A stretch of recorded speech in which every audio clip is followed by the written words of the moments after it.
वो चाहते हैं कि इनके राज में जो मिलीभगत चली वो चलती रहे, ये नहीं चलेगी। वक्फ के नाम पर औने पौने दाम में संपत्तियों को 100-100 साल तक किराए पे देने वाले लोगों को पकड़ना है। कि वक्फ का 2013 का अमेंडमेंट न किया होता तो ये बिल लाने की शायद जरूरत न पड़ती। 14 में चुनाव आने वाला था, 13 में रातों रात तुष्टीकरण करने के लिए वक्फ कानून को एक्सट्रीम बना दिया। 123 वीवीआईपी संपत्ति कांग्रेस सरकार ने जब चुनाव मुहाने पर थे, 25 दिन दूर था, वक्फ को देने का काम कर दिया। भाई ये पैसा जो है देश के गरीब मुसलमान का है, ये गन्ना सोटों की चोरी के लिए नहीं। वक्फ की काउंसिल और वक्फ बोर्ड था ही नहीं, वो तो 95 से आया। और मान्यवर, ये जो भ्रम खड़ा किया जाता है कि ये एक मुस्लिम भाइयों के धार्मिक क्रियाकलापों के अंदर, उनके दान की हुई संपत्ति के अंदर दखल करने का है, ये बहुत बड़ी भ्रांति फैलाकर माइनॉरिटी को डराकर अपनी वोट बैंक खड़ी करने के लिए किया जा रहा है। मान्यवर, कहां पर गैर मुस्लिम सदस्य रखे जाएंगे? परिषद में और वक्फ बोर्ड में। उसका काम क्या है? उनका काम धार्मिक क्रियाकलापों को कुछ चलाने का नहीं है। वो शुद्ध रूप से वक्फ का जो कानून, दान के लिए किसी ने दी हुई संपत्ति, उसका एडमिनिस्ट्रेशन अच्छे से चल रहा है नहीं चल रहा है, कानून के हिसाब से चल रहा है नहीं चल रहा है, या तो दान जिस चीज के लिए दिया गया, इस्लाम धर्म के लिए दिया गया, गरीबों के भोजन के लिए दिया गया, गरीबों के उद्धार के लिए, वो उद्देश्य के लिए इसका उपयोग हो रहा है नहीं हो रहा है, इसका नियमन करने का काम है मान्यवर। अब मैं इसको मान्यवर बाकी सारे धर्मों के साथ कंपैरिजन करते हैं और कहते हैं दखल किया है। मैं उसको स्पष्ट करना चाहता हूं। मान्यवर, वक्फ जो है वो हमारे यहां ट्रस्ट एक्ट है, इसमें ट्रस्ट है। तो ट्रस्ट के अंदर जो ट्रस्ट को बनाते हैं वो ट्रस्टी होते हैं और एक मैनेजिंग ट्रस्टी होते हैं। वक्फ में वाकिफ होता है, वक्फ होता है और मुतवल्ली होता है। ये सारे इस्लाम के अनुयायी हैं। अरे भाई, आप कह रहे हो, हम तो कह रहे हैं क्योंकि इसका वक्फ शब्द ही इस्लाम से आया है, इसलिए हम कह रहे हैं कि वक्फ वो ही कर सकता है जो इस्लाम का अनुयायी हो। अब आप उसका विरोध कर रहे हो, तो आप तो वक्फ में भी नॉन इस्लामिक आदमी चाहते हो। मान्यवर, क्या कह रहे हैं? हम इसलिए कह रहे हैं कि वक्फ वो ही कर सकता है जो प्रैक्टिसिंग इस्लाम को प्रैक्टिस करता होगा, क्योंकि मान्यवर इसकी उत्पत्ति ही इस्लाम के सिद्धांतों से हुई। अब मान्यवर, वक्फ धार्मिक हुआ, वक्फ बोर्ड नहीं हुआ, वक्फ परिषद भी नहीं हुई। अरे सुनो भाई, मान्यवर, ट्रस्ट के अंदर ट्रस्टी जो होते हैं, जो चर्च होगा तो क्रिश्चियन होंगे, पारसी भी होंगे, पारसी के लिए वो ट्रस्ट होगा, तो हिंदू होगा तो हिंदू के लिए। अब चैरिटी कमिश्नर हम कहेंगे कि भाई मुस्लिम क्यों आया? मुझे बताओ, चैरिटी कमिश्नर एक्ट में मुसलमान चैरिटी कमिश्नर बन सकता है या नहीं बन सकता है? उसको ट्रस्ट नहीं चलाना है, उसको चैरिटी के कानून के हिसाब से वो ट्रस्ट चले, उसकी देखरेख करनी है। ये धार्मिक नहीं है, ये धर्म का काम नहीं है मान्यवर, ये एडमिनिस्ट्रेटिव वर्क है। और इसलिए तो फिर चैरिटी कमिश्नर हिंदू होगा तो वो क्रिश्चियनों के ट्रस्ट का कैसे देखरेख करेगा? चैरिटी कमिश्नर क्रिश्चियन होगा तो जैनियों के और हिंदुओं के ट्रस्ट का कैसे देखरेख करेगा? अब बताओ कि सारे ट्रस्ट के चैरिटी कमिश्नर अलग अलग बन, देश तोड़ दोगे आप लोग, तोड़ दोगे। हमने साहब, मैं अभी भी आपके माध्यम से, इस सदन के माध्यम से देश भर के मुसलमान भाइयों बहनों को कहना चाहता हूं, आपके वक्फ में एक भी नॉन मुस्लिम नहीं आएगा। ये एक्ट में ऐसा कोई प्रावधान नहीं। मगर जो वक्फ बोर्ड है और वक्फ परिषद है, उसका काम क्या है? वक्फ की संपत्तियां मान्यवर बेच खाने वाले लोगों को पकड़कर इसके बाहर निकालने का। वक्फ के नाम पर औने पौने दाम में संपत्तियों को 100 साल तक किराए पे देने वाले लोगों को पकड़ना है। वक्फ का जो पैसा होता है, इनकम जो गिरती जा रही है, जिसके माध्यम से माइनॉरिटी का विकास करना है, माइनॉरिटी को आगे बढ़ाना है, इस्लाम धर्म की सारी धार्मिक संस्थाओं को पुख्ता करना है। ये पैसा जो चोरी होता है ना, उसको पकड़ने का काम वक्फ बोर्ड वक्फ परिषद करे। और मान्यवर वो चाहते हैं कि इनके राज में जो मिलीभगत चली वो चलती रहे। ये नहीं चलेगी, ये नहीं चलेगी। और मान्यवर मैं आज आपको बताना चाहता हूं क्या स्थिति हुई है। मान्यवर सबने कहा, रिपीटेशन भी होगा, परंतु मैं कहना चाहता हूं मान्यवर कि वक्फ के 2013 में जो अमेंडमेंट्स आए, अब बिल किरण भाई का है, मगर मैं कह सकता हूं कि वक्फ का 2013 का अमेंडमेंट न किया होता तो ये बिल लाने की शायद जरूरत न पड़ती। सब कुछ अच्छा चलता था। 14 में चुनाव आने वाला था, 13 में रातों रात तुष्टीकरण करने के लिए वक्फ कानून को एक्सट्रीम बना दिया गया। और मान्यवर इसके कारण क्या हुआ?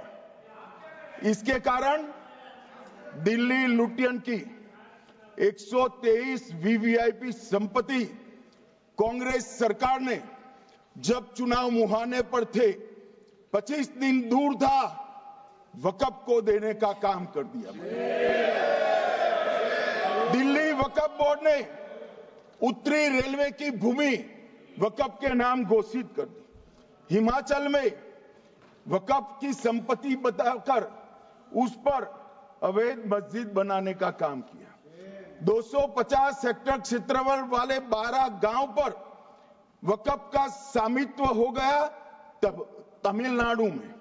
और मान्यवर तमिलनाडु के 1500 साल पुराने तिरुचेंदुरई मंदिर की 400 एकड़ भूमि को वक्फ की संपत्ति घोषित कर। ये जब मंदिर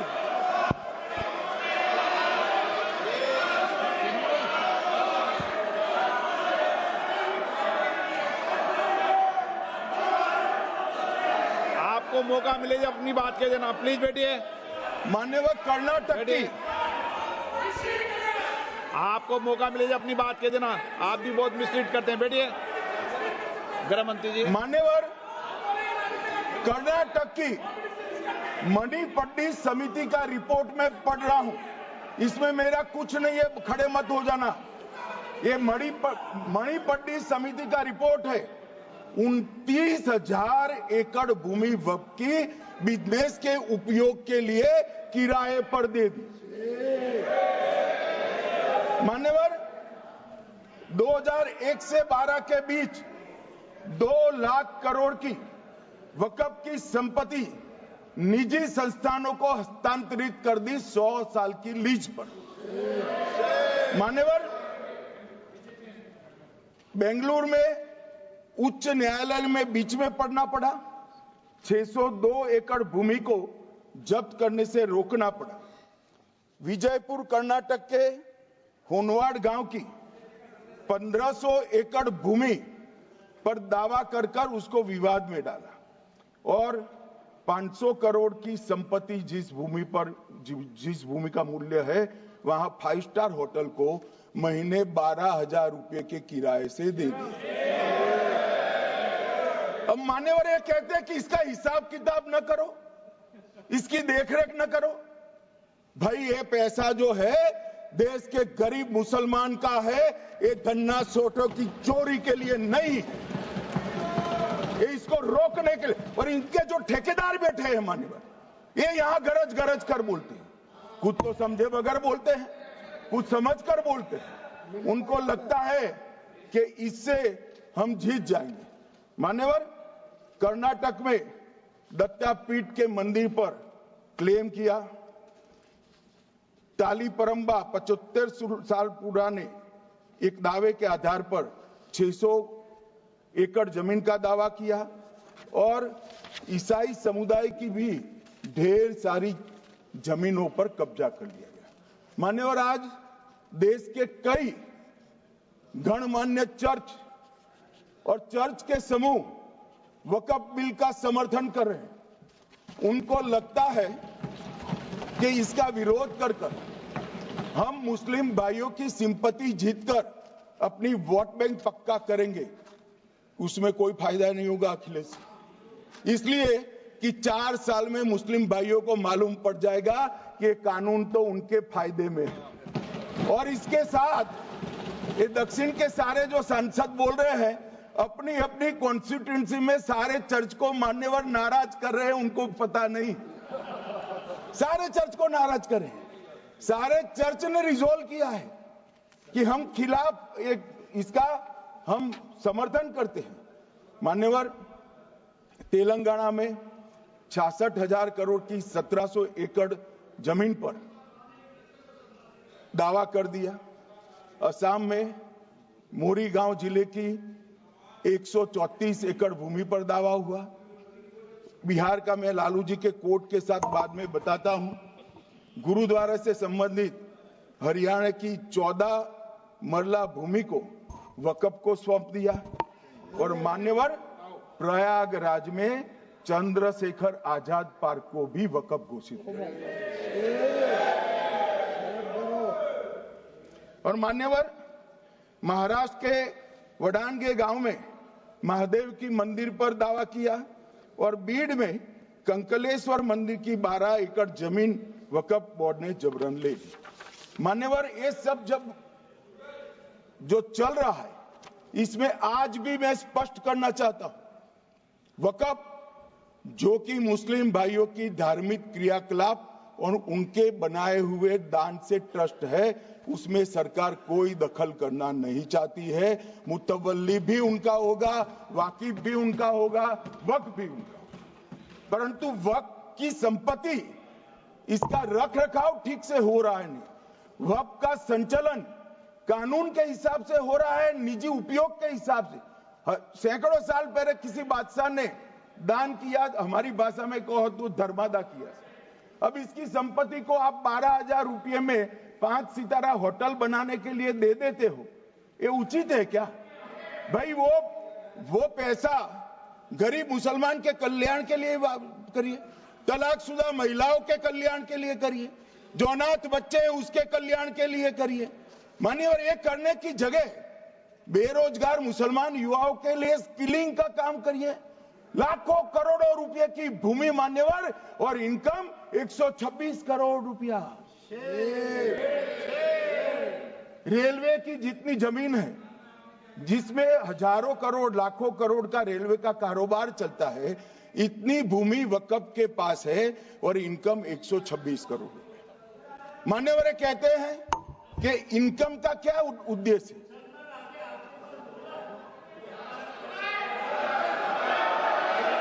बैठ जाओ।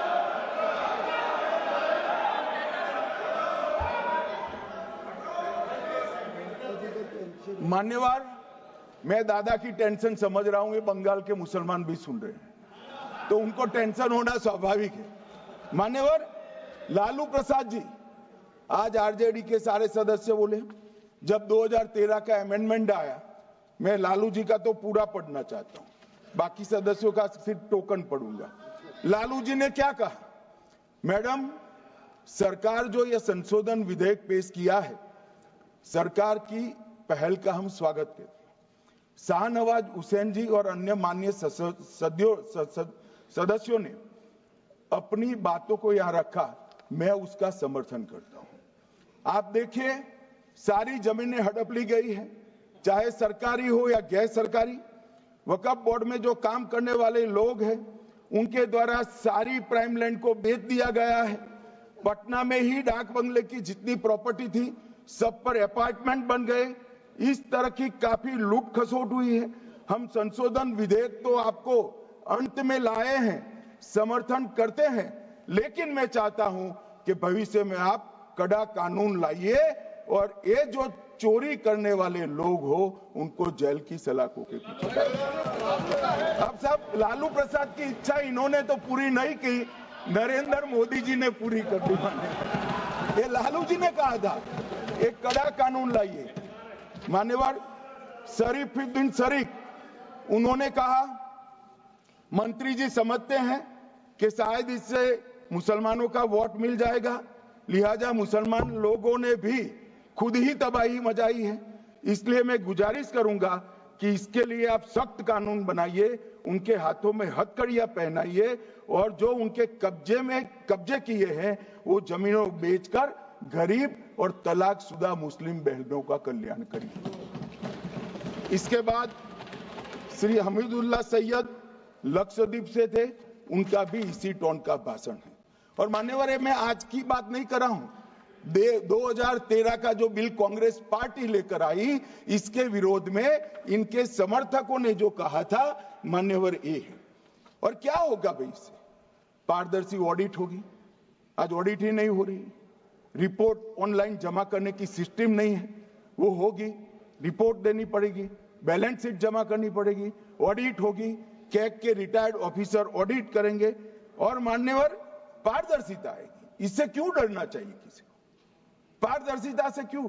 और वक्फ बोर्ड और वक्फ परिषद इसका कोई ऑर्डर हम ऐसा नहीं लिख रहे हैं कि कोर्ट में नहीं जा सकते।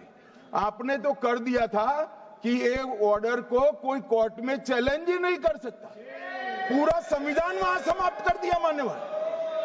और मान्यवर हम तो इसको कहते हैं कि कोई भी चैलेंज कर सकता है कायदे की अदालत में। इस देश में संविधान का राज है, ग्रीवेंसेस जिसका भी हो कोर्ट में जा सकता है। 2013 में जिसकी भूमि हड़पी इसके ग्रीवेंसेस को भी कोर्ट के फोरम से बाहर करने का पाप एक कांग्रेस पार्टी ने किया। मान्यवर एक अफवाह और फैला रहे, रिट्रोस्पेक्टिव इफेक्ट से आ रहा है। मैं स्पष्ट कर देना चाहता हूं, इस सदन में बोलने के वक्त जिम्मेदारी के साथ बोलना चाहिए। अगर ये कानून का पहला पेज और तीसरी तक धाराएं भी पड़ी होती तो इसमें स्पष्ट लिखा है ये कानून का अमल जिस दिन पारित होने के बाद भारत सरकार नोटिफिकेशन बाहर निकालेगी उस दिन के बाद होगा। मतलब रिट्रोस्पेक्टिव इफेक्ट नहीं है, मगर मुस्लिम भाइयों को डराया जा रहा है कि रिट्रोस्पेक्टिव इफेक्ट से आएगा। मान्यवर ये कह रहे कलेक्टर क्यों रखा है? मुझे एक बात बताओ भाई, जो बता सकते हैं, अगर किसी मंदिर के लिए जमीन खरीदनी है तो जमीन की मालिकी किसकी है वो हमारे देश में कौन तय करता है? सबको मालूम है, कलेक्टर करता है सर, रेवेन्यू ऑफिसर वही है। तो अगर वक्फ की भूमि जो वक्फ कर रहा है उसकी है या नहीं है, इसकी जांच कलेक्टर करे तो इसमें आपत्ति क्या है? वक्फ तो दान है भाई, और दान अपनी संपत्ति का किया जा सकता है, किसी और की संपत्ति का नहीं किया जा सकता। गांव में कोई बेचारा अमेरिका गया है 4 महीने पढ़ने के लिए, घूमने के लिए आता है तो कि वक्फ घोषित हो गया। कोई कारोबार करने के लिए दिल्ली आया, आता है तो कि वक्फ घोषित हो गया। अरे ऐसा नहीं होता भाई, कलेक्टर को पूछना पड़ेगा सरकारी संपत्ति है या नहीं है, इसकी जांच करनी चाहिए या नहीं करनी चाहिए। ढेर सारे मंदिर बनते हैं, बने भी है, बनेंगे भी, ढेर सारे चर्च बने हैं, गुरुद्वारे बने हैं, सरकारी संपत्ति पर बन सकते हैं क्या? नहीं बन सकते मान्यवर। जहां वक्फ की घोषणा होती है वो भूमि सरकारी है या नहीं है वो सत्यापित करना ही चाहिए, और कलेक्टर के अलावे इसको कोई सत्यापित नहीं। मान्यवर जन्मजात समस्याएं नवजात शिशु और छोटे बच्चों में बहुत आम है। नेताजी सुभाष मेडिकल कॉलेज एवं हॉस्पिटल इन समस्याओं के निदान में अहम भूमिका निभा रहा है। बाल रोग विशेषज्ञ के द्वारा लेप्रोस्कोपी के साथ सभी प्रकार की सर्जरी की सुविधा। NSMCH, अम्हारा, बिहटा, पटना।